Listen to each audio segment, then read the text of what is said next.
بسم الله الرحمن الرحيم. الحمد لله رب العالمين، وأصلي وأسلم على نبينا محمد وعلى آله وصحبه أجمعين. أما بعد، أمبدي الإسلام جمانا كونو جمانا كوكا جين فانتان ناني بلا جلنا كاودو كراماندو يانا كسلام يا فولي كرنغرنين دي أوما نويا السلام عليكم ورحمة الله وبركاته. وتمنين كوفي كوجو بامين نابسينا كم نانيو كودو أما مين يغني جمانا انكونو نا كاليدو كسلام بلا جلي تونشي جوبي ودي كوين يانفرا نيغون كامبي وتدوري masata ala ka danfɛn dɔn sɔrɔla min bɛ ka balo ala ka nɛɛma la o ka jagɛlɛya taara se degere ma fa taara ka taa ala nɛni a taara ka taa kira nɛni a taara ka taa kurana nɛni a taara ka taa alikaba nɛni alisilamaya taamasiyɛn fɛn fɛn a y'a da tusa bɛɛ lajɛlen na ka bɛɛ lajɛlen buruja. Femi yanga ni kitabu bainye kitabu ba min jigina anga kana kama al-islamaw ka dimi yugubali kama katlaki jo okan ko domi mali kono ya jamana mimbala 95% asigi bagawula no bela jele islamay ulu bela jele dlone do gafe ba kelemina jinya kungo bala lahara kungo bala ko nani ko tigi nani min nana no e ko nani foka laban tuguni ki senga ka domi a ni fɛn min b'a la a tɛ silama si to i ka dabolo la. O kama sa Haut Conseil islamique y'a ka bureau 3 bɛɛ lajɛlen wele n'o ye bureau exécutif national ye ani conférence des oulémas ye ani k'a fara bureau de contrôle kan maa o maa ye sira sɔrɔ bɛɛ lajɛlen nana ka na ko in falen o y'a sɔrɔ silama bɛɛ lajɛlen jamana fantan naani bɛɛ lajɛlen kumunen don min kɔni bɔra nin réunion in kɔnɔna na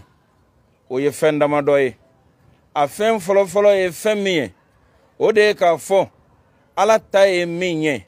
kira ta ye min ye silama sariya kɔni ta ye min ye maa min mana ala nɛni maa min mana kira nɛni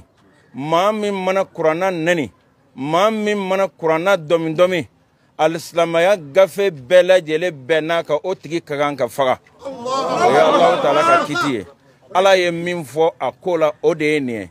kira ye min fɔ a ko la o de ye nin ye min ka kan ka kɛ fana o de ye nin ye ala ta ni kira ta la. O kama sa o conseil bɛnna point 2nan min kan ko k'o fɔ mɔgɔw ye o de ye ni Alahu Taala sɔnna ma jumadon nata boulevard d'indépendance la 14h30 la al-islama bɛɛ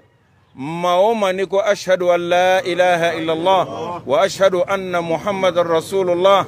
a bɛɛ lajɛlen cɛ ana muso bɛɛ lajɛlen welelen don boulevard d'indépendance la ni Allahu Taala sɔnna ma kangɛrɛdakan min bɛ Haut Conseil islamique bolo kangɛrɛdakan min bɛ alisilamɛw kun ni o kan cɛ ka taa ka t'o da faamaw ye nin tigi ka ko la nin maajugu in ka ko la ala nɛnɛ in ka ko la faamaw an kantigɛda ye fɛn min ye nin ko in na ni Allahu Taala sɔnna ma o bɛ taa ka taa yɛrɛkɛ kɛnɛ kan ye k'a don maa bɛɛ lajɛlen tulo la jamana kɔnɔ ani jamana kɔ kan. O kama sa an b'a ɲini bɛɛ lajɛlen fɛ maa o maa bɛ Bamakɔ kɔnɔ yan wali maa o maa bɛ région kɔnɔ ka ta Kidali ka taa bila fɔ Gawo maa o maa bɛ nin kɔnɔ bɛɛ lajɛlen kɛ nin kɛ i ni kan ko ye ni minnu tɛ se ka na Bamakɔ bɛɛ lajɛlen k'i ta k'i ka région na ka nisɔngoya ni k'a yira k'a fɔ nin ye fɛn min b'a la ni a tɛ bɛn an ma.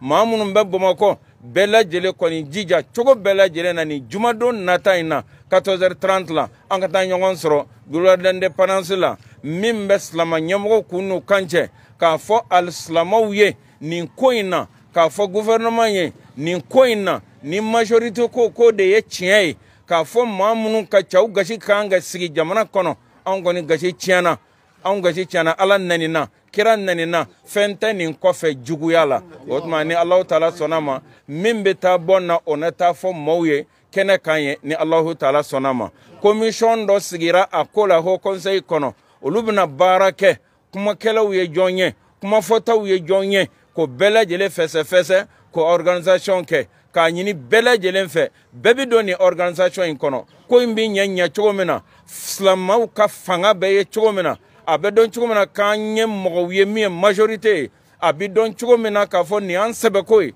a bɛ dɔn cogo min na k'a fɔ nin ka bɔ an bolo n'an yɛrɛkun nin ye nin ka bɔ an bolo ka tɛmɛ an ka nafolow kan nin ka bɔ an bolo ka tɛmɛ an ka duw kan nin ka bɔ an bolo ka tɛmɛ fɛn bɛɛ lajɛlen kan o kumaw de lakalen yɔrɔ ye 14h30 ye juma nadon a bɛ ɲini silama bɛɛ lajɛlen ka taa ka t'o seereya kɔrɔfɔ min b'a la ni Haut Conseil bɛnna o kan k'o da alisilamɛw tulo kan o de ye nin ye an b'a ɲini Allahu taala fɛ ala ka silamɛ diinɛ ala ka tanga ala ka silamɛ diinɛ ala ka tanga yallah rabbi ala ka tanga ala k'an kisi fitnaw ma a dogolen n'a bangenen ala k'an kisi fitnaw ma ala ka hakili ɲuman di jamana ma ala ka bɛn di jamana ma nin de ye kɔrɔfɔ ye kɔrɔfɔ min b'a la n'a donna da Haut Conseil islamique fɛ k'a lase nin kibaruya in kun kan wassalamu alaikum wa rahmatullahi wa barakatuh